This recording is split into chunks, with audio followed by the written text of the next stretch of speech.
In the heart of the golden savanna, where the Nile winds through valleys of ancient stone and the sun beats down with the warmth of 1,000 fires, there stood a magnificent kingdom.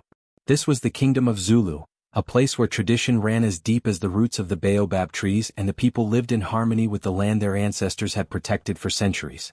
The palace was built of white marble and decorated with carvings of lions, elephants, and the great birds that flew across the African sky.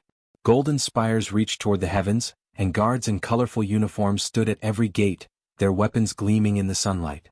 At the center of this great kingdom lived Princess Zara, the daughter of King Musa and Queen Nia. Zara was the most beautiful woman in all the land. Her skin was smooth like polished obsidian, and her eyes sparkled like stars reflected in still water. Her hair was long and thick, braided with golden threads and adorned with precious stones that caught the light whenever she moved.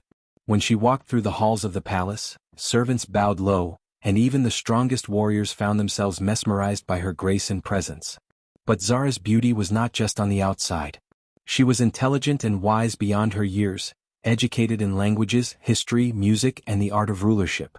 She could read ancient texts that others could not understand, and she could speak to her people with words that moved their hearts. Yet despite all her gifts and all her beauty, Princess Zara had a problem that troubled her father greatly. She had rejected every single suitor who had come to the palace seeking her hand in marriage. The number of rejected proposals had become so great that courtiers had begun to lose count. There were princes from distant kingdoms who arrived with elaborate gifts and grand promises. There were powerful warriors who had proven their strength and courage in battle, men who could lead armies and conquer enemies. There were wealthy merchants who brought treasures from across the world, ivory, gold, precious gems, and rare spices that filled the palace with wonderful smells. The first suitor to arrive was Prince Themba from the Kingdom of the North. He brought with him 100 head of the finest cattle, each one stronger and more beautiful than the last. The herds stretched across the palace grounds, and the servants struggled for days just to count them all. Prince Themba was handsome in his own way, with broad shoulders and a confident smile. He bowed before Princess Zara and spoke words of love and devotion. He promised her a life of luxury and power at his side. But Zara looked at him, and all she saw was a man who was interested in her title, not in who she actually was as a person. She thanked him politely and sent him away. Then came Prince Jabari from the Kingdom of the East, a man known throughout the land for his military victories and his wealth.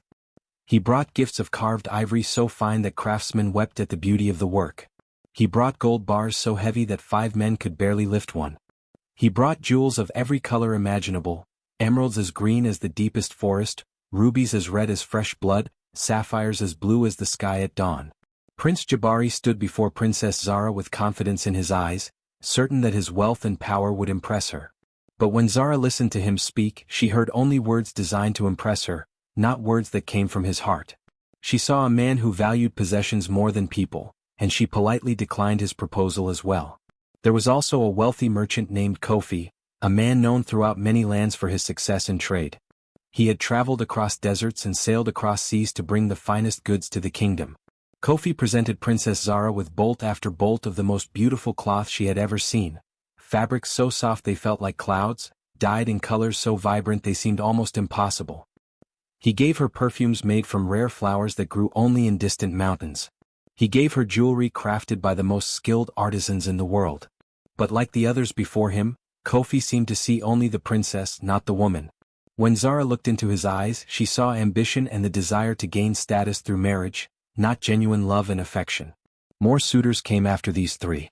There was Chief Adeyemi from the southern lands, a man respected for his wisdom and his fair leadership of his people. There was the young warrior Jamal, whose courage in battle was legendary. There was the scholar Amadi, known throughout the kingdom for his vast knowledge and his beautiful poetry. One after another they came, each one bringing gifts and speaking words of admiration and love.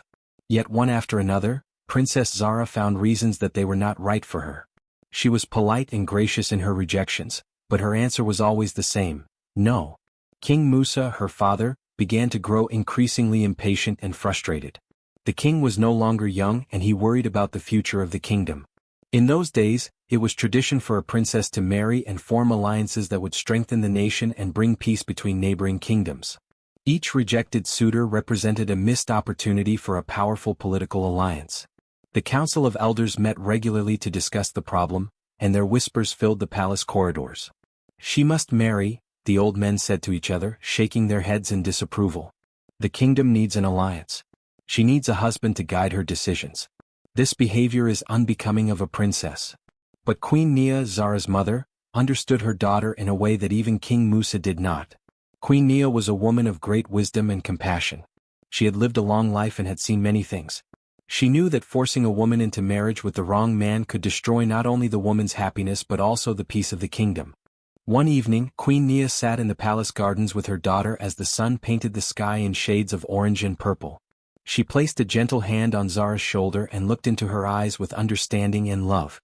"I know your heart is searching for something, my child," Queen Nia said softly. "Your father does not understand, but I do. You are looking for someone who sees you, truly sees you. You are waiting for a connection that is real and true." Princess Zara spent much of her time alone in the palace gardens, walking beneath the shade of ancient trees and sitting beside fountains where lotus flowers floated on still water. She would sit for hours, watching birds fly across the sky and listening to the sounds of nature around her. She spoke to no one of her deepest thoughts and feelings, but in her heart she carried a conviction that would not be moved. She had decided that she would not marry any man simply because her father commanded it or because it would be good for the kingdom. She would only marry a man who truly loved her for who she was, a man who saw past her beauty and her title to the real person beneath. She wanted a man who was authentic, honest, and genuine. She wanted someone who would challenge her, inspire her, and walk beside her as an equal partner in life. Days turned into weeks and weeks turned into months. Suitors continued to arrive at the palace and still Princess Zara rejected them all. The kingdom buzzed with gossip and speculation about when the princess would finally accept a proposal. But Zara remained unmoved and unchanging in her conviction. She waited, with patience and faith, for something she could not yet name but would certainly recognize when it arrived. Months had passed since the last suitor had been rejected, and the kingdom had settled into a quieter rhythm. The palace still buzzed with activity, but the constant stream of princes and warriors had finally stopped coming. King Musa seemed to have accepted, at least for now, that his daughter would not be easily convinced to marry. The people of the kingdom went about their daily lives, tending to their fields, caring for their animals, and preparing for the great festival of harvest that came once every year. This festival was the most important celebration in the kingdom of Zulu, a time when all the people gathered together to give thanks for the crops that had grown, the rains that had fallen, and the blessings that the land had provided. The preparations for the festival of harvest began many weeks in advance. The palace kitchens were filled with activity as cooks prepared great feasts. Markets were set up in the town squares where merchants from neighboring regions came to sell their goods. Decorations of colorful cloth were hung from buildings and trees. Musicians and dancers from all across the kingdom and beyond began to arrive, each one bringing their own unique talents and traditions. The excitement built day after day, and by the time the festival actually began, the entire kingdom seemed to be vibrating with energy and joy. It was during this time of celebration and festivity that a stranger arrived at the gates of the palace. He was not a prince or a warrior, and he did not come with servants or guards. He arrived alone, on foot, dusty from traveling the long roads beneath the hot sun. The man's name was Kwame, and he carried with him only one possession of any value, an ancient drum that had been passed down through his family for many generations. This drum was not like the drums that the palace musicians played. It was made of wood that had been carved by his great-great-grandfather, and the skin stretched across its top had been treated with special oils and prayers that had been handed down through the family for centuries. The drum was decorated with symbols and patterns that told stories of Kwame's people and their history. Kwame was not a wealthy man, and he wore clothes that showed signs of much wear and travel. His tunic had patches sewn onto it in several places, and his sandals had been repaired many times over. His face was weathered by the sun, and his hands showed calluses from years of drumming. But his eyes were bright and alive with intelligence and kindness. There was something about him that drew people's attention, something that suggested there was much more to this man than his simple appearance might indicate. When he arrived at the palace gates, the guards almost turned him away without ceremony. A man with no title, no servants, and no obvious wealth did not seem like someone worthy of entry to the royal palace during such an important celebration. But one of the festival masters, an older man named Okafor who had worked for the palace for many years, looked at Kwame carefully. There was something in the way the stranger held himself, something in the respect and humility in his manner, that suggested he deserved a chance. Okafor asked Kwame to tell him about himself and where he came from. Kwame spoke with a calm and gentle voice, explaining that he was a traveling musician who had heard of the great festival of harvest in the kingdom of Zulu. He said that he had walked many miles because he wanted to be part of such a celebration, to add his music to the joy of the festival. He said that he had nothing to offer but his drumming, but that he offered it freely and with a sincere heart. Okafor, moved by the man's sincerity, decided to allow him to stay and perform during the festival. As evening fell on the first night of the festival of harvest, Kwame was given a place to perform in the great courtyard of the palace. This courtyard was the heart of the palace, a vast open space surrounded by tall stone walls that had been built hundreds of years ago. The ground was smooth stone, and the courtyard could hold thousands of people. On this evening, as darkness fell and the stars began to appear in the sky above, people gathered in the courtyard to watch the performances. There were merchants and farmers, nobles and servants, children and elders, all coming together to celebrate and enjoy the entertainment. Musicians played various instruments, dancers performed traditional dances, and storytellers told tales of ancient times. When it was Kwame's turn to perform, he walked to the center of the courtyard and sat down cross-legged on the smooth stone. He placed his ancient drum in front of him and took a moment to simply sit in silence, with his eyes closed. The crowd grew quiet, sensing that something important was about to happen. Then very slowly and deliberately Kwame raised his hands and placed them on the drum. His first touch was so gentle that some people had to strain to hear it. It was a single soft beat that seemed to echo through the courtyard like a heartbeat, slow, steady and full of life. Then came another beat and another after that. The rhythm began to build, gradually becoming faster and more complex. Kwame's fingers moved across the drum's surface with incredible skill and precision, creating patterns and variations that seemed to tell a story all by themselves. The music was not polished or refined in the way that the palace musicians' performances were. It was raw and powerful, filled with genuine emotion and authenticity. The sound seemed to carry within it all the pain and all the joy that the human heart could possibly contain. It spoke of struggle and hardship, of loss and grief, but also of hope and determination and the triumph of the human spirit. As Kwame played, he occasionally made small sounds with his voice, adding layers to the music. These sounds were sometimes joyful and celebratory, and sometimes they were mournful and deep. The music seemed to wash over the crowd like waves in the ocean, lifting them up and carrying them along. People who had been standing began to sway to the rhythm. Some people began to dance, moving their bodies in ways that felt natural and true to the music. Children clapped their hands in excitement. Older people closed their eyes and seemed to drift away on the currents of sound. High above the courtyard, on a balcony of the palace, Princess Zara stood watching and listening. She had come to the balcony to observe the festival from a distance, as was her habit. She often preferred to watch rather than to participate directly in crowds. But when Kwame began to play, everything changed. Zara felt something shift inside her chest, something that she could not quite name or understand. The music reached into her heart and touched something deep within her. It was unlike anything she had ever heard before. It was not trying to impress her or win her over through technical skill. It was simply honest and true, expressing something real about what it meant to be human. Without conscious thought or decision, Princess Zara rose from her seat and began to move. She descended the stone stairs that led down from the balcony, her heart beating faster with each step. She moved through the crowd of people, who bowed respectfully as she passed, but she barely noticed them. Her focus was entirely on the musician in the center of the courtyard. As she drew closer to Kwame, she could see his face more clearly. His eyes were closed as he played, and his whole body seemed to move with the music. Sweat glistened on his forehead, and his fingers flew across the drum with incredible speed and grace. Then, as if guided by some invisible force, Kwame opened his eyes at the exact moment that Princess Zara stopped walking. Their eyes met across the space of the courtyard, and in that instant, something extraordinary happened. It was as if the entire universe stopped for a moment. The crowd seemed to fade away, and there was only Kwame and Zara, two souls recognizing something sacred and true in each other. In that single moment of connection, Zara felt more seen and understood than she had ever felt in her entire life. And Kwame, looking into her eyes, felt that same recognition and connection. Kwame continued to play, but the music changed. It became more intimate, more personal, as if he were playing directly to Zara's soul. The rhythm became slower and more deliberate, carrying a melody that seemed to speak of longing and recognition and the meeting of two hearts. Zara stood transfixed, unable to move or look away. When the music finally reached its crescendo and then faded into silence, the crowd erupted in cheers and applause. But Zara and Kwame heard only the silence that hung between them, a silence that spoke louder than any words could possibly speak. The morning after the festival performance, Princess Zara made a decision that surprised everyone in the palace. She sent a message to Kwame requesting that he come to meet her in the palace gardens. The gardens were Zara's favorite place in the entire kingdom, a sanctuary where she could think and reflect away from the formality and strictness of court life. The gardens were vast and beautiful, filled with plants and flowers from many different regions.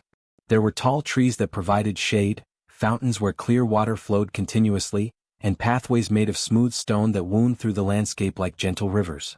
When Kwame arrived at the gardens, he was uncertain and nervous. He had spent the entire night thinking about the moment when his eyes had met Zara's eyes in the courtyard. He did not know what to expect from this meeting, but he walked through the garden gates with a calm and respectful manner. He found Princess Zara sitting beside a fountain where lotus flowers floated on the still water. She was alone, without her servants or attendants, which was unusual for someone of her rank. She wore simple clothing rather than her royal robes, and her hair was not adorned with the jewels and golden threads that usually decorated it. She looked more like an ordinary young woman than a princess, and somehow this made her seem even more beautiful. Zara looked up as Kwame approached, and she gestured for him to sit beside her on the stone bench. For a moment, neither of them spoke. They simply sat in companionable silence, listening to the sound of the water in the fountain and the birds singing in the trees above them. Finally, Zara broke the silence with a question that was direct and honest. She asked Kwame who he really was, and she asked him to share his true story with her, not a performance or a story designed to impress her, but the genuine truth of his life and his heart. Kwame took a deep breath and he began to speak. His voice was calm and steady as he told her about his childhood and his family. He told her that he had grown up in a small village far from the great cities and kingdoms. His village was simple and poor, but it was filled with love and community. His father had been a farmer and a respected member of the village. His mother had been a healer who used plants and herbs to help sick people. Kwame had had brothers and sisters, and they had played together in the fields and rivers near their home. Life had been difficult sometimes, but it had been good and full of meaning. Then Kwame's voice became softer and more somber as he told her about the terrible drought that had come to his region when he was a young boy. The drought was so severe that it lasted for many years. The sun beat down relentlessly on the land, and no rain came to water the crops. The earth became hard and cracked, and nothing would grow. The animals grew thin and weak, and many of them died. The people of the village began to suffer greatly.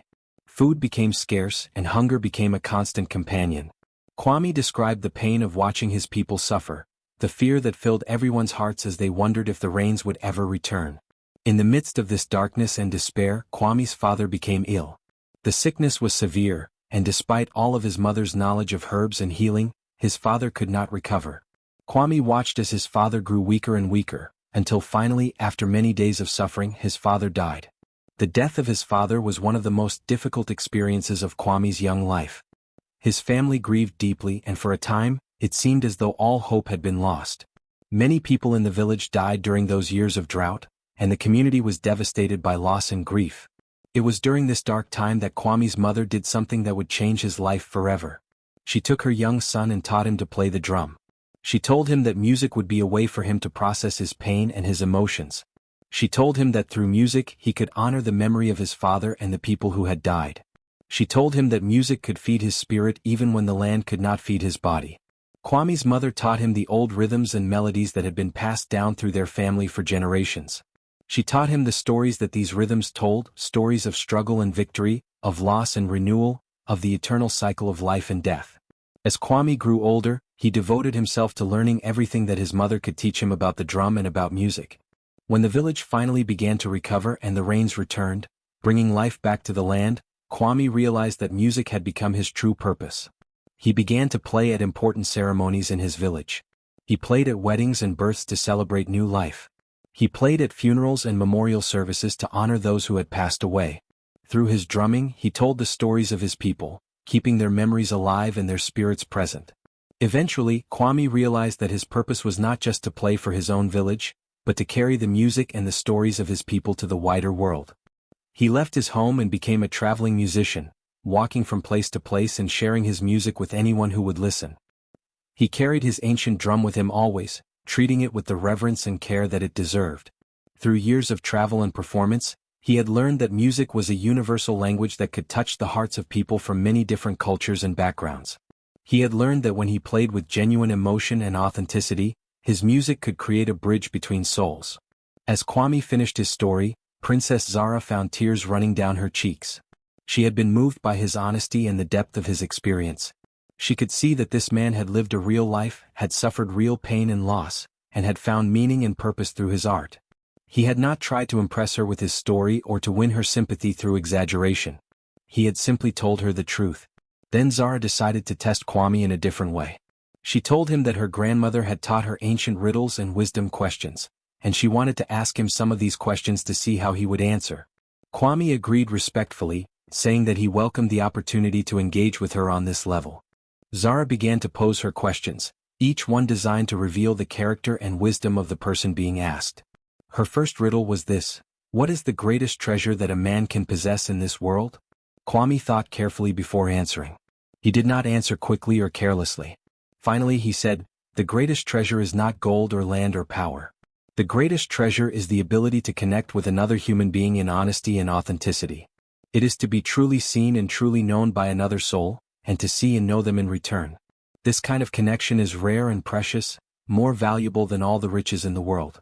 Zara asked him another riddle: what is the purpose of suffering in human life? Kwame answered thoughtfully, suffering teaches us compassion and humility. It breaks down the walls that we build around our hearts and makes us more human. Through suffering, we learn what is truly important and we learn to appreciate the good things in life more deeply. Suffering, when we face it with courage and openness, can transform us and make us wiser and stronger. Zara continued to ask him questions, and Kwame answered each one with thoughtfulness and wisdom. When she asked him, what does it mean to love truly? He answered, true love is not about possession or control. It is about seeing another person clearly with all their strengths and weaknesses, and choosing to honor and support them anyway. True love is about wanting the best for another person, even if it means sacrificing something for yourself. It is about two people choosing to grow and become better together. With each answer that Kwame gave, Zara felt her respect and admiration for him growing deeper. His answers were not clever or designed to impress her. They came from a place of genuine reflection and hard-won wisdom. They showed that he had thought deeply about the important questions of life and had arrived at his own honest conclusions based on his experiences. 4 hours they sat together in the palace gardens, talking and asking questions. Kwame did not flatter Zara's title or praise her beauty in the way that the other suitors had done. Instead, he asked her questions about her own thoughts and beliefs, and he listened carefully to her answers. He challenged her gently when he thought she was wrong about something, and he shared his own perspectives with respect and honesty. He treated her not as a princess to be won or impressed, but as an equal, a fellow traveler on the journey of life. As the afternoon grew late and the sun began to move toward the horizon, Zara realized something profound. She had found in Kwame something that she had been searching for all her life. He was genuine and authentic in a way that no one else had ever been with her. He saw her not as a prize to be won or a status to be gained, but as a real person with thoughts and feelings and a complex inner life. By sunset, as they sat in the fading light of the day, Zara knew with absolute certainty that Kwame was different from any man she had ever encountered. He was unlike anyone she had ever known, and she was beginning to understand that he might be exactly what her heart had been waiting for all along. Days passed after that first meeting in the palace gardens, and Zara and Kwame found themselves drawn together more and more. They spent hours talking in secret places throughout the palace and the surrounding grounds. Zara would slip away from her royal duties and her attendants whenever she could manage it, finding excuses to be alone with Kwame. They would sit beneath the shade of ancient trees, walk along the pathways of the gardens, and sit beside the fountains where water flowed constantly. With each passing day their connection grew stronger and deeper. Zara felt herself changing in ways she had never experienced before. Walls that she had built around her heart over many years began to crack and crumble. She found herself opening up to Kwame in ways that she had never opened up to anyone else. Kwame, too, was experiencing a transformation. He had spent his life traveling from place to place, never staying in one location for very long, never allowing himself to become too attached to anyone or anything except his precious drum. But from the moment his eyes had met Zara's in the courtyard, he had known that something fundamental in his life had changed. He had found in her a kindred spirit, someone who understood him on a level that went beyond words. He loved her not just for her beauty, though she was indeed beautiful, but for her courage, her intelligence, her searching spirit, and her genuine desire to find truth and meaning in life. One night, about 2 weeks after their first meeting, Kwame sent a secret message to Zara. The message was simple but carried great significance. It asked her to meet him at a special place in the royal gardens when the full moon rose in the night sky. Zara received the message with a mixture of excitement and nervousness. She knew that meeting Kwame alone at night was risky and could create scandal if discovered, but she also knew that she could not refuse. Something inside her heart was calling her to this meeting, something that felt important and inevitable. When the full moon finally rose, it was so bright and beautiful that it seemed to turn the night into a world of silver and shadow. Zara dressed in dark clothing so that she would not be easily seen as she moved through the palace corridors and out into the gardens. She moved quietly and carefully, avoiding the guards and the servants who were still awake. Her heart beat rapidly as she made her way to the meeting place that Kwame had described in his message. The place was a clearing in the gardens that was surrounded by ancient trees. In the center of the clearing stood a massive baobab tree, a tree so old and so large that it seemed to be a living monument to the passing of centuries. Kwame was waiting for her when she arrived. He stood in the clearing beneath the branches of the baobab tree, and the moonlight seemed to shine directly on him, making him look almost like a figure from a dream. When Zara saw him, she felt her breath catch in her throat. He looked at her with such intensity and such love that she felt as though her heart might burst from her chest. For a moment, neither of them spoke. They simply stood looking at each other, the space between them seeming to crackle with energy and emotion. Then Kwame began to speak. He told Zara that he wanted to teach her something ancient and sacred, something that came from his people and their traditions. He told her about the dance of liberation, a dance that his ancestors had created many generations ago. This dance, he explained, was performed at times of great celebration and great transformation. It was a dance that allowed people to release pain and fear, to celebrate joy and freedom, and to connect with something larger and more powerful than themselves. Kwame explained that the dance of liberation required complete trust and complete surrender. He told her that she would need to let go of control, to stop thinking and simply feel, to move her body in response to the rhythm and the energy of the dance. He told her that this kind of vulnerability was not easy, especially for someone like her who had learned to control her emotions and her life very carefully. But he also told her that if she could surrender completely, she would experience something transformative and beautiful. Zara listened to his words, and something deep within her heart responded. She knew that Kwame was asking her to do something difficult, something that would require her to be brave and to trust him completely. But she also knew that she was ready. She had spent her whole life building walls and maintaining control. Perhaps it was time to let those walls down and to experience what it felt like to be truly free. Kwame began to hum a melody, a low, deep sound that seemed to come from the earth itself. He told Zara to listen to the sound and to let her body respond to it. He reached out his hand to her and she took it. His hand was warm and strong and she felt safe holding it. Then he began to move and he guided her into the dance. The first movements were slow and deliberate. Kwame's hands showed her how to move her arms and her body. His feet showed her how to step and how to sway. The humming continued, and gradually, Zara began to understand the rhythm not just with her mind, but with her body and her heart. She felt the rhythm entering into her bones, into her blood, into every cell of her being.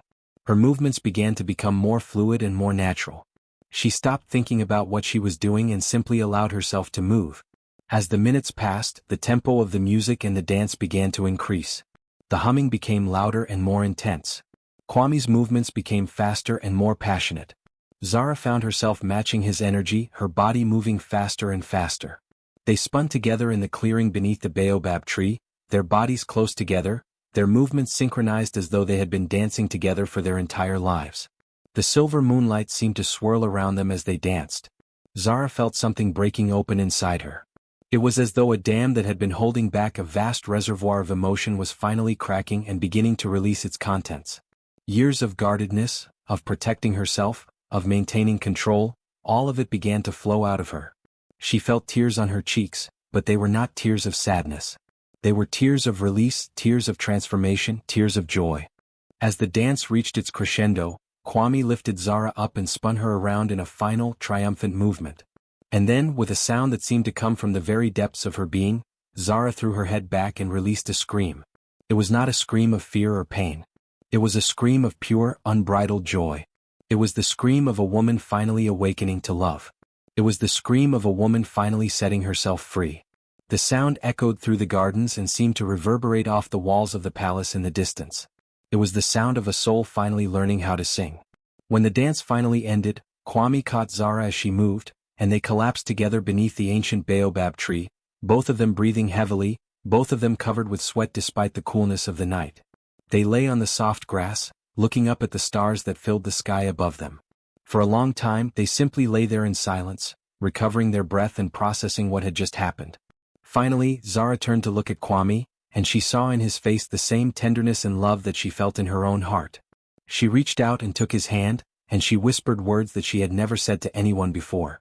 She told him, "I love you. Not because you are perfect, because you are not perfect. You are a man with struggles and with your own fears and limitations. But I love you because you are real. You are authentic and honest and true. You see me clearly and you love me anyway. You accept me and you challenge me. You make me want to be better and braver and more alive. I love you, Kwame, with all of my heart and with all of my soul." Kwame pulled her close and held her, and in that moment, beneath the ancient baobab tree on a night when the full moon shone brightly above them, two souls became one. The dance of liberation had done its work, and Princess Zara had finally awakened to love. When King Musa first learned that his daughter wished to marry Kwame, the humble musician with no title and no wealth, he was filled with shock and anger. The king had spent years waiting for Zara to accept a suitor who would bring power and prestige to the kingdom. He had imagined alliances with neighboring kingdoms, the joining of great families, and the strengthening of his realm through strategic marriage. Instead, his daughter was asking to marry a man who owned nothing but a drum. The king summoned Zara to his throne room, and his voice was stern and commanding as he told her that this marriage could never happen. He told her that she was being foolish and emotional, that she was letting her heart override her duty to the kingdom and to her family. But Queen Nia, Zara's mother, understood her daughter's heart in ways that even Zara herself did not fully understand. The queen had watched the transformation that had taken place in her daughter over the past weeks. She had seen the change in Zara's eyes, the new lightness in her step, the way she smiled more freely than she had ever smiled before. Queen Nia recognized true love when she saw it, and she knew that forcing Zara to marry anyone else would be a tragedy not just for her daughter, but for the entire kingdom. The queen went to her husband in private and spoke to him with wisdom and compassion. She reminded him that a daughter's happiness was worth more than 1,000 political alliances. She told him that a kingdom where the ruler was unhappy and unfulfilled could never truly prosper. She asked him to remember what it had been like when they were young and in love, when duty and tradition had almost kept them apart. The king listened to his wife's words and gradually his anger began to soften. He realized that he had been holding on to his vision of what his daughter's future should be, rather than supporting her vision of what she truly wanted. He made a decision that surprised everyone in the court. He summoned Kwame to the throne room, not to reject him, but to speak with him directly and to understand who this man truly was. Kwame came before the king with humility and respect. He did not bow and scrape or try to flatter the king with false words. Instead, he stood with quiet dignity and spoke honestly about his feelings for the princess and his commitment to honor her and support her in all of their years together. He told the king that he had nothing material to offer, but that he could offer his love, his dedication, and his willingness to walk beside Zara as an equal partner. He told the king that he understood the concerns about tradition and duty, but that he believed that true strength came from authentic connection and genuine love, not from rigid adherence to tradition. King Musa listened to Kwame's words, and he saw in this humble musician a man of character and integrity. The king made his decision. He would allow his daughter to marry the man she loved. The wedding was planned for several weeks later, to give time for the arrangements to be made. The entire kingdom buzzed with excitement and speculation about what this wedding would be like. Many people were confused and skeptical about the union of a princess and a poor musician. But many others, particularly the younger people and those who had been touched by Kwame's music at the festival, were thrilled and moved by the story of their princess choosing love over duty. The wedding day arrived bright and beautiful, with the sun shining warmly and a gentle breeze blowing through the kingdom. The ceremony took place in the great courtyard of the palace, the same place where Kwame had first played his drum and where he and Zara had first truly seen each other. The wedding was unlike any ceremony that the kingdom had ever witnessed. It was a beautiful blend of royal tradition and the customs of Kwame's village people. Zara wore traditional royal garments that had been worn by princesses for generations. Her dress was made of the finest white cloth, decorated with gold embroidery and precious gems that caught the light and sparkled as she moved. Her hair was braided and adorned with flowers and golden threads. But alongside these royal elements, she also wore elements from Kwami's culture. Around her waist, she wore a cloth dyed with traditional patterns from his people. On her feet, she wore sandals made in the style of his village. This blending of traditions represented the coming together of two worlds. Kwami, for his part, wore simple but dignified clothing. He wore a cloth wrap around his waist in the traditional style of his people, decorated with symbols and patterns that told stories. His upper body was bare, as was the custom in his village for men at important ceremonies. But around his neck and wrists, he wore bracelets and ornaments made of beads and shells, gifts from the people of his village who had traveled to the kingdom to witness his wedding. In his hands he held his ancient drum, which he had carried with him throughout his entire life. A priest from the sacred temple blessed the union, speaking words that honored both the ancient traditions of the kingdom and the sacred customs of Kwami's people. Drummers from both lands stood on either side of the courtyard, and they created a rhythm that seemed to make the very earth sing. The drums beat out a pattern of joy and celebration, a sound that spoke of the joining of two souls and two worlds. As Zara and Kwami exchanged vows, they spoke not the formal words that had been traditional for royal weddings for centuries. Instead, they spoke their own words, words that came directly from their hearts. Zara told Kwami that she chose him freely and openly, not because of duty or tradition, but because he made her want to be braver and more alive. Kwami told Zara that she had awakened something in him, a sense of purpose and belonging that he had never experienced before, and that he would spend the rest of his life honoring the gift of her love. When the ceremony was complete, the two were declared husband and wife, and the crowd erupted in cheers and celebration. But the most meaningful moment came when Kwami took his drum and began to play, and Zara began to dance. They moved together in the same dance of liberation that had awakened them to love beneath the baobab tree. The people watched, mesmerized, as the princess and the musician danced together under the bright sun, their movements telling the story of their journey together. The years that followed the wedding were years of great transformation for the kingdom of Zulu. Zara and Kwami worked together to bring about changes that would strengthen the kingdom and enrich the lives of all its people. Zara used her position and her power as queen to support and promote the arts and music throughout the kingdom.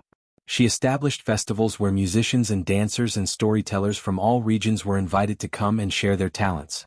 She opened the palace to artists and travelers and scholars, making it a center of culture and learning.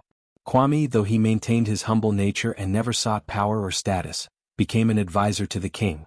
He brought fresh perspectives to the council meetings, reminding the leaders of the kingdom that true strength came not from military power alone, but from the connections that bound people together. He taught that cultural exchange and understanding between different peoples could prevent conflict and build peace. He established schools where young people could learn to play music and to dance, keeping alive the traditions of many different cultures. Together, Zara and Kwami showed their people that it was possible to honor tradition while also embracing change. They demonstrated that a woman could choose her own path, that love was more important than political advantage, and that a kingdom could prosper through cultural unity and celebration rather than through conquest and control. The people of the kingdom watched their princess, who had rejected every suitor of royal blood, become happy and fulfilled with a man who had nothing but his love and his music. The kingdom prospered in ways that had never been imagined. Trade increased as people from other regions heard about the cultural festivals and came to participate. Artists and musicians came from distant lands to be part of the kingdom's artistic renaissance. Young people from all walks of life had opportunities to develop their talents and to pursue their dreams. The kingdom became known not as a place of military strength, but as a beacon of culture and art and authentic human connection. Whenever the full moon rose in the sky, Zara and Kwami would return to the clearing beneath the ancient baobab tree where they had danced together on that transformative night. They would dance the dance of liberation together, remembering the moment when Zara had screamed with joy and awakened to love. And as they danced beneath the stars, they knew that they had been given a great gift.